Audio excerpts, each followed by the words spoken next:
Cancer. The word alone can turn silence into noise. It comes to mind the moment you feel something different in your breast. A small bump, a hard spot, a thickness that wasn't there before. You stop. You press again. Your heart skips. You tell yourself it's probably nothing, but deep down, something feels off. That quiet fear begins to grow. You start checking it every day, hoping it disappears, but it doesn't. Maybe you even start searching online, comparing symptoms, trying to find peace in other people's stories. That's where most women begin.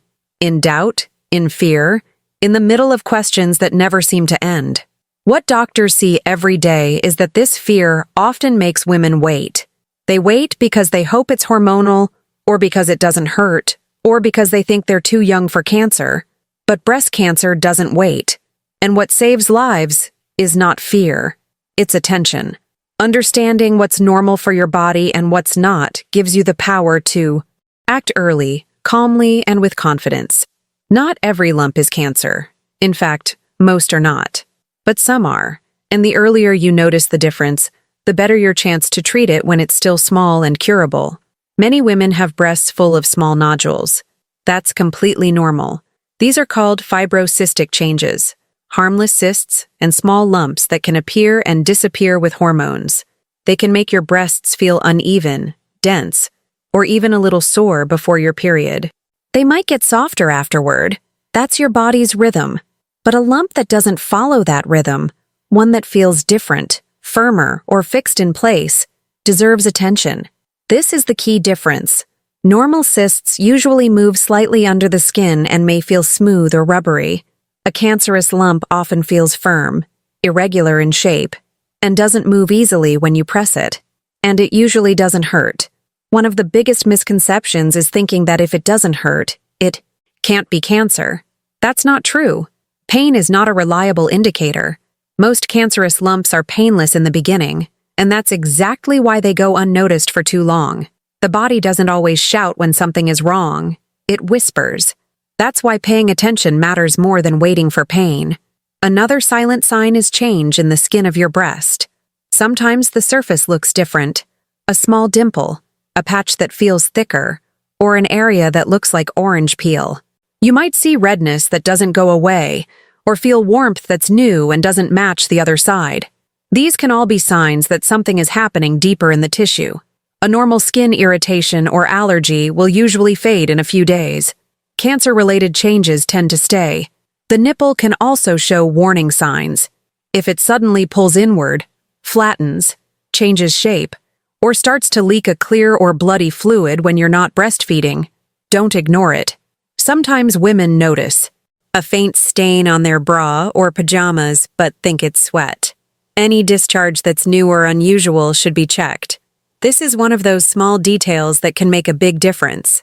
You should also pay attention to the armpit and collarbone areas. They hold lymph nodes, small filters that react when something's happening in your body. If you notice swelling or tenderness that doesn't go away, even when you're not sick, that's another sign worth checking. Many women discover their first sign of breast cancer not in the breast itself, but in a swollen node near the armpit. It's often painless, small, and easy to ignore, but it matters. Now let's talk about something that causes endless confusion: how to check yourself when your breasts are naturally full of nodules. For women with fibrocystic tissue, it can feel like touching a bag of tiny beads. Everything feels uneven, and it can be hard to tell what's new. The answer isn't to check harder or longer. It's to check regularly and calmly. When you touch your breasts once a month, at the same stage of your cycle, your hands start to memorize what's normal for you. That's the secret. You'll know your map so well that even a small new lump will stand out. It's not about finding something every time. It's about noticing change. The best time to do this is a few days after your period ends, when your breasts are less swollen and more relaxed. If you no longer menstruate, pick one day a month, maybe the first day of each month, and keep it consistent. Use your fingers flat, not your fingertips, and make slow circular movements from the outer breast toward the nipple. Check also under the arm and up to the collarbone, where breast tissue extends. This routine doesn't need to be long or stressful. A few calm minutes in the shower or before dressing are enough. It's a moment of care, not fear. And here's something that many women don't realize. Changes can happen anywhere in the breast, not only in one spot. Some women expect to feel a hard ball, but sometimes the sign is a thicker area that feels different from the rest, like a firm layer deep under the skin. That's why you shouldn't rely only on one type of feeling. Your goal is to know the overall texture of your breasts, so that one day, if part of it changes, you'll notice right away. If you have breasts with many nodules, it helps to keep a simple note. You can draw a quick sketch of your breasts and mark where the usual bumps are. Over time, you'll know which ones are always there and which are new. This little practice gives you peace and helps your doctor understand your history faster. It turns confusion into clarity. Sometimes, after touching something, women wait to see if it changes during the next cycle. That's okay, as long as you don't wait longer than one period. If it stays, grows, or feels different, make an appointment. Don't wait for it to hurt or disappear on its own. Most benign cysts can be seen clearly on an ultrasound, and if the doctor wants to be sure, a small biopsy can confirm exactly what it is. The word biopsy sounds scary, but it's just a short test to look at cells under a microscope. It's how you replace fear with knowledge. Another thing that deserves attention is the difference between hormonal tenderness and something deeper. Before your period, both breasts can feel full, sensitive, or a bit painful. That's part of the cycle. But if the pain stays on one side, in one spot, or comes with swelling that doesn't go away afterward, it's not just hormones. It's your signal to check. Some women also worry about their age. They think breast cancer happens only to older women. That's a dangerous myth. It can happen at any age. Younger women tend to have denser breast tissue, which can make lumps harder to feel and harder to see on a mammogram. That's why both self-checks and clinical exams are important. Your hands and your doctor's tests work together. They see what the other might miss. For those who've already had surgery or treatment before, you might feel areas that are harder or tighter because of scar tissue. That's part of healing. But new lumps that appear months or years later, or that change quickly, need evaluation. Even after recovery, staying aware helps protect your long-term health. Awareness isn't living in fear, it's living in confidence. And here's one more truth that few doctors say clearly enough. Not every change means danger, but no change should be ignored. Checking doesn't make problems appear. It reveals what's already there, and that's how you keep control. Women who act early often describe the same feeling afterward. They say the worst part wasn't the diagnosis, it was the waiting. The unknown steals more peace than the truth ever will. If you've ever touched your breast and felt something that made you freeze for a second, know that you're not strange, weak, or paranoid. You're human. Your body is trying to tell you something, and your job is to listen. There's strength in that. Paying attention is not panic. It's self-respect. When you care enough to notice, you're already protecting yourself. You're not waiting for fear to decide for you. You're deciding for yourself. And that simple act, checking, noticing, asking, is the foundation of prevention. It's the difference between worry and wisdom, between late discovery and early peace. When a woman feels a lump in her breast, her first thought is usually fear. But the next step should always be clarity. After the first moment of shock, what you do next decides everything. The truth is, one simple appointment can replace weeks of anxiety. When you go to your doctor, the first thing they will do is examine the area carefully. They will feel the texture, size, and mobility of the lump. They will ask when you first noticed it, if it changes with your cycle, and whether you feel pain or any other symptom like discharge or swelling. This first evaluation already gives important clues, but it's only the beginning of the process that leads to real answers. Doctors usually recommend a breast ultrasound when a lump is found. This exam uses sound waves to look inside the breast tissue, showing whether the lump is solid or filled with fluid. If it's fluid, it's likely a cyst, usually harmless. If it's solid, that doesn't mean cancer, but it means the doctor will look deeper. Ultrasound is safe, painless, and fast. and it can reveal even tiny details that your hands can't feel. For women with dense or nodular breasts, this test is especially useful because mammograms can sometimes miss what ultrasound can detect. A mammogram may be ordered next, especially for women over 40 or when the doctor wants to see the internal structure more clearly. This image shows differences in tissue density, helping identify small clusters of calcium or hidden masses. The idea of a mammogram scares many women because they've heard it's painful, but in truth, the discomfort lasts only a few seconds, and the information it gives can change your future. It's not an enemy, it's a map. It helps doctors see what your fingers cannot. And when both mammogram and ultrasound are used together, the picture becomes much clearer. If the results still leave any doubt, your doctor may ask for an MRI. This exam uses magnets, not radiation, to capture even the smallest changes in the breast. It's often used for women who have very dense tissue, a family history of breast cancer, or past surgeries that make other tests harder to read.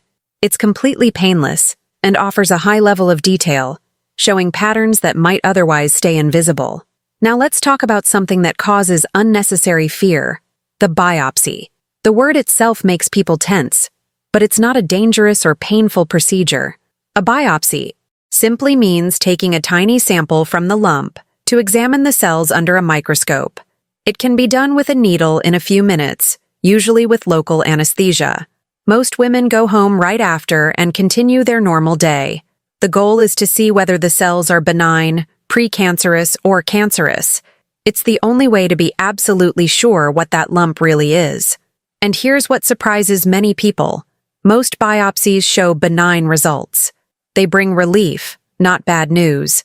If the yucky biopsy confirms that the lump is benign, your doctor will simply monitor it over time, repeating exams when needed. Sometimes cysts shrink on their own or stay exactly the same for years. Others may be drained easily with a needle if they cause discomfort. There's no shame in being cautious. You don't lose anything by checking. You gain peace. If the result comes back showing something that needs treatment, the fact that you acted early becomes your biggest advantage. Early detection is everything. It can mean a small localized procedure instead of a major surgery. It can mean avoiding more aggressive treatments. It can mean saving your breast and your life. That's why every doctor insists on the same message. Don't wait for pain, don't wait for certainty, and don't let fear delay you. For women who have fibrocystic or very nodular breasts, regular imaging tests are part of life. Your doctor may suggest an ultrasound every 6 or 12 months to track changes. These follow-ups are not a sign that something is wrong. They're a way to protect you. They build a clear history of your tissue, so when something new appears, it stands out immediately. It's like watching a garden over time. You learn what normally blooms and what doesn't belong. Many women worry about radiation from mammograms, but the amount is extremely small and considered safe. The benefit of early detection is far greater than the minimal exposure, and modern equipment uses lower doses than ever before. For women under 40, doctors often prefer ultrasound first because younger tissue tends to be denser. That's why it's so important to follow medical guidance for your specific age and situation, instead of copying what someone else does. Every body has its own rhythm, and your care should follow yours. Sometimes the doctor may feel that the lump is simply a cyst filled with fluid. In this case, they can insert a fine needle to remove the fluid. If the lump disappears immediately after drainage, it confirms that it was just a cyst. The fluid may be sent to the lab for safety, especially if it looks unusual. This small step can save you from months of anxiety. Now, let's talk about something few people mention: the emotional side of these exams. The days between taking the test and getting the results are often harder than the exam itself. Sleep becomes light, the appetite fades, and thoughts keep circling around the same worry. Start preparing for the worst, even though you don't know anything yet. If you're living through this moment, please breathe. You did the right thing by checking. That's already courage. Many women let fear paralyze them. You acted. You're already protecting yourself. While waiting for results, take care of your mind as much as your body. Keep a routine that calms you. Walk, stretch, listen to music, talk to someone who makes you feel safe. Anxiety can't erase uncertainty, but calm can make the waiting gentler. Sometimes doctors ask for additional images even after a normal result, just to be sure. This doesn't mean they found something serious. It means they care enough to confirm. In medicine, repetition is often protection, not danger. If they say, "Let's check again in 6 months," that's not bad news. That's prevention in action. It means they want to keep watching your health closely. It's also common to hear that some lumps can be watched instead of removed. That depends on the size, shape, and behavior of the lump. If it stays stable, it's safe to observe. If it grows or changes, doctors take the next step. The goal is always to do the least invasive option that keeps you healthy. You don't have to rush into fear. You have to walk steadily into clarity. Here's something that most women don't realize. The majority of breast lumps are benign. They can be cysts, fibroadenomas, fat necrosis, or small benign growths of gland tissue. These are normal findings. They don't shorten your life. They don't mean you did something wrong. They're part of how the body changes over time, just like wrinkles on the skin or gray hairs on your head. But the only way to know which kind of lump you have is through evaluation, not guessing. If this explanation is helping you feel calmer, write in the comments, "I feel this too." So many women stay silent, thinking they're the only ones scared. Your message can show someone else that fear is normal, but action is stronger. Once you understand what the exams are for, everything becomes less frightening. You begin to see that doctors are not looking for problems. They're building a complete picture of your health. And when that picture is clear, the fear begins to fade. You start sleeping again, eating again, smiling again, because knowing is lighter than imagining. Understanding what comes next is the first step toward peace. Once the exams are done, and the results are in your hands, your doctor will explain what they mean in simple terms. But before we get there, there's something else every woman needs to know.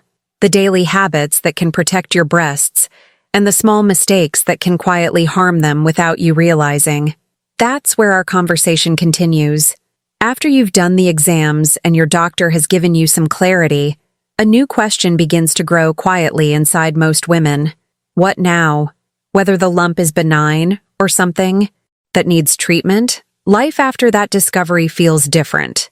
Every small sensation, every small change can bring back that first fear. You start to ask yourself what to do, what to avoid, how to live without being constantly worried that something might come back. This is the moment when knowledge becomes the strongest form of comfort, because now you can protect yourself in ways that are simple, real, and within your reach. Doctors often focus on results and treatments, but they don't always explain the little details of daily care that make a big difference in recovery and prevention. One of the most important things to understand is how your lifestyle can influence your breast health. Your breasts are sensitive to hormones, inflammation, and overall balance in your body. That means what you eat, how you sleep, how you move, and how you manage stress all play a role. None of these things replace medical treatment, but they support your healing and help your body stay strong. Let's start with food, because it's one of the most powerful and misunderstood parts of this process. You don't need a complicated diet or expensive supplements. What helps most is consistency and simplicity. Try to eat foods as close to their natural form as possible. Fresh fruits, vegetables, whole grains, beans, lean protein, and plenty of water. Give your cells the tools they need to repair and defend themselves. Reducing processed foods, sugary snacks, and alcohol helps decrease inflammation and hormone fluctuations that can affect breast tissue. Your meals don't have to be perfect. They just have to be balanced most of the time. Small, steady improvements are stronger than extreme changes you can't maintain. Some women ask about vitamins and natural supplements, and it's important to know that not everything natural is safe for everyone. For example, high doses of vitamin E, omega-3 oils, or herbal capsules that contain phytoestrogens can affect bleeding, healing, or even interact with treatments. That's why you should always tell your doctor before taking any supplement, even if it's over the counter. What works for one person may not be right for another. Your body deserves care, not experiments. Sleep is another quiet but powerful protector. During sleep, your body produces hormones that repair cells and balance immune function. When sleep is short or restless, those systems weaken. Many women who have gone through surgery or are waiting for results struggle with insomnia. If that's you, start by preparing your nights with intention. Dim the lights an hour before bed, reduce screens, and make your room cool and quiet. Use pillows to support your arms and shoulders if you've had surgery, especially under the operated side to reduce tension. A small change like this can make your body feel safer, which helps your brain rest. Movement also matters. Gentle activity improves circulation and helps prevent stiffness, swelling, and fatigue. If you've had surgery, start with slow, approved exercises from your care team. Moving your arms gently, opening and closing your hands, stretching only as far as your comfort allows. Even short walks help the body heal. Movement is not about forcing strength. It's about helping the body remember how to feel alive again. Always listen to your limits. Pain is not progress. Comfort and regularity are. And then there's the emotional side, the one doctors don't always talk about, but every woman feels deeply. Fear of recurrence can follow even after good results. Some days you feel strong and grateful. Other days, a simple ache makes you wonder if something is wrong again. This is normal. It's part of learning to trust your body again. What helps most is to talk about it. Share your thoughts with someone who listens without judgment, whether it's a friend, family member, or support group. Isolation makes fear grow. Connection makes it shrink. If you live with that quiet worry, write in the comments, "I feel this too." Many women will read and think, "She understands me." Sometimes that's enough to remind someone that they're not alone in this invisible battle. Your clothes and daily habits also play a small but meaningful role in your comfort and recovery. After surgery, or even after an exam that leaves the area sensitive, choose soft bras with wide straps and gentle support. No tight wires or elastic that press against scars or drain sites. The fabric should let your skin breathe. Avoid carrying heavy bags on the side of surgery or the arm where lymph nodes were removed. Never allow blood pressure or injections to be done on that side. These small precautions prevent swelling and protect delicate tissues that are still healing inside. If you have scars or dry skin after radiation or surgery, keep the area moisturized with fragrance-free creams. Hydration helps your skin stay flexible and reduces the pulling sensation that sometimes comes with scar tissue. Protect your skin from the sun, because treated areas are more sensitive and can darken easily. If you notice redness, new warmth, or discharge near a scar, call your doctor. It's probably a simple irritation or infection that can be treated early. For women with lymph node removal, pay attention to swelling or tightness in the arm, hand, or underarm. Early signs of lymphedema include heaviness, shiny skin, or sleeves that suddenly feel tighter. Don't panic. These signs don't mean disaster. They mean your body is asking for help early. Gentle drainage massages taught by your therapist, arm elevation, and protective habits can stop it from progressing. The key, again, is noticing early and acting early. Another question many women ask is whether stress can cause or worsen breast problems. Science shows that chronic stress affects hormones and immunity, but it's not about blaming yourself for being anxious. Everyone feels stress. What matters is how you release it. Breathing exercises, short walks, quiet time outdoors, or journaling are not luxuries. They are medicine for your nervous system. Calm is not a gift, it's a skill you practice. And every time you choose calm over panic, your body responds with balance. Sometimes women tell me they feel guilty for being afraid, as if fear means weakness. It doesn't. Fear is a sign of love, for your life, your family, your future. What transforms fear into strength is what you do with it. When you check, when you follow up, when you learn what's normal for your body, that's bravery. Not dramatic, not loud, but quiet, steady courage, the kind that saves lives every single day. There's another topic that few people mention, but matters a lot. The mirror. After surgery or even after exams, some women feel disconnected from their bodies.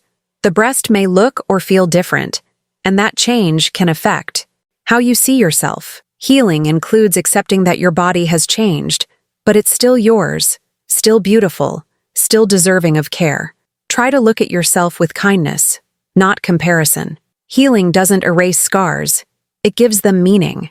If someone close to you is going through this, remember that what helps most is presence, not advice. Listen more than you speak. Don't rush them to be positive. Just being there in silence sometimes says more than 100 words. For those in recovery, gentle routines bring safety. Take short naps when tired, eat small but nourishing meals, and create a bedtime ritual that signals to your body that the day is ending. A warm shower, comfortable clothes, soft light, these are not small comforts. They are part of healing. The body listens to how you treat it.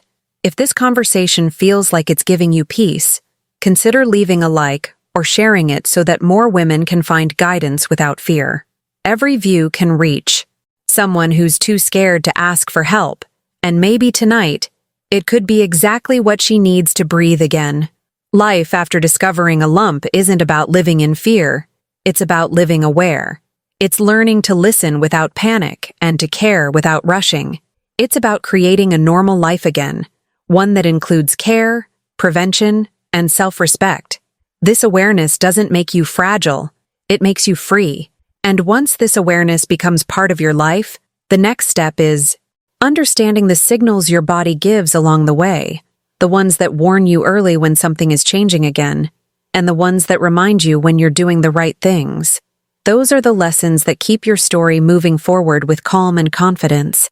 There comes a moment in every woman's journey when fear begins to lose its power and understanding starts to take its place. After the first shock, the exams, the results, and all the endless questions, something changes. Quietly inside, you begin to realize that this experience, as hard as it was, has taught you to see your body differently. You start to understand the language of small signals, the messages your body gives long before pain ever appears. And now, you want to know how to keep listening, how to keep protecting yourself for life, how to stay healthy without living in constant worry. The truth is, breast health is not only about finding lumps or doing exams. It's about creating a daily rhythm that supports your body, balances your hormones, and keeps your immune system calm and strong. The small things you do every day, the ones that seem too simple to matter, are actually the foundation of prevention. The body loves consistency. It responds to kindness, to rest, to nourishment, to movement, to awareness. You don't need to do everything perfectly. You just need to do the right things often. One of the most protective habits is maintaining a healthy weight in a way that's gentle and realistic. Fat tissue produces estrogen, and when levels are higher than normal, it can increase the risk of certain breast problems. That doesn't mean you must chase numbers on a scale. It means staying active, moving daily, and avoiding long periods of inactivity. A simple 20 or 30-minute walk most days helps your body regulate hormones naturally, improves circulation, and even helps your mood. Exercise isn't punishment. It's a message to your body that you care, enough to keep it alive and well. Breathing also matters more than most people realize. When you breathe deeply, you activate parts of your nervous system that lower stress and inflammation. So whenever your mind starts to run away with fear, pause and breathe slowly. Inhale through your nose, let your chest expand, and exhale through your mouth. That small act is your reminder that calm is a form of medicine too. Another important part of protection is regular follow-up. Once you've had a lump, even if it was benign, your doctor will usually suggest repeat exams every 6 or 12 months. These are not punishments, they're checkpoints. They help catch any new changes early, often before you can feel them. And the earlier something is found, the easier it is to manage. These checkups are moments of control, not fear. You're not waiting for bad news. You're confirming good health. That's how you turn monitoring into peace of mind. Some women ask whether emotions can influence their body. Science shows that chronic stress, sadness, or emotional exhaustion can affect hormones, immune balance, and even inflammation. But it's not about blaming yourself for being emotional. It's about taking care of your inner world with the same care you give your body. Healing is not only physical, it's emotional. When you let yourself rest, cry, talk, laugh, and connect, your body receives that message of safety. And when your body feels safe, it heals better. If you've been through treatment, your relationship with your body may have changed. Maybe your scar feels tight, or one side looks different. Maybe you avoid mirrors. Please, don't see those marks as proof of loss. They're proof of survival. Every line, every change is a story your body tells about endurance, courage, and the will to live. It's not about going back to who you were before. It's about embracing who you are now, wiser, softer, and stronger. I want you to remember something simple yet powerful. Awareness should not steal your peace. It should give you peace. Checking yourself, scheduling exams, eating better, sleeping deeply, and protecting your body. These are not acts of fear. They are acts of love. They don't make life heavier. They make it lighter because you no longer walk in the dark. You know your body, you trust your instincts, and you understand that the goal is not to control everything, but to stay awake and kind to yourself every day. Your body sends quiet signals. Some say, "I'm fine." Others say, "I need attention." You don't need to panic about every sensation, but you also shouldn't ignore what stays or grows. A breast that changes shape, skin that thickens, a nipple that looks different, a swelling that lingers. These are small calls for care. They don't always mean danger, but they always deserve your attention, because attention is the beginning of protection. If at any point you feel lost or unsure, remember that your medical team is there to guide you. Never hesitate to ask, to clarify, to repeat questions until you understand. That's not weakness, it's wisdom. You have the right to know, the right to be heard, the right to be cared for with patience and respect. Medicine is not just about tests and treatments. It's about communication. When you understand what's happening, you become an active part of your own healing. To those watching who haven't yet felt anything unusual, this message is for you too. Awareness is not only for those already facing a diagnosis. It's for every woman, at every age. Know you're normal. Make self-checking a habit. Don't fear the exams. Don't let busy days make you forget the simple actions that protect your future. A few minutes of care can save decades of life. And to the women who have already faced cancer, who have scars inside or out, your story doesn't end at recovery. Your life continues with new meaning. Each day, you wake up and choose to care for yourself. You're giving someone else hope just by existing. You are living proof that fear can be transformed into wisdom and pain into strength. If you've followed this conversation and it has brought you comfort, leave a comment saying, "I feel this too." You might not realize it, but your words can reach someone who's reading this in the middle of the night, afraid and alone. Your story might give her the courage to take her next step. Take a deep breath now. Feel your chest rise and fall. That movement is life. Your body is not your enemy, it's your ally. It's been with you through every season, every change, every challenge. Treat it with kindness. Listen to it. Protect it. Trust it. It knows what healing feels like. And remember this, awareness doesn't mean living in fear. It means living awake. Every woman has the power to protect herself with knowledge, calm, and attention. Cancer begins quietly, but so does strength. The same way a disease can grow silently, hope can grow too. In every choice you make, in every exam you don't postpone, in every moment you choose to listen instead of ignore. You don't need to be fearless to be safe. You just need to be present. That's what keeps you alive. That's what keeps you free. And that's what keeps your story moving toward life, one calm, careful, loving step at a time.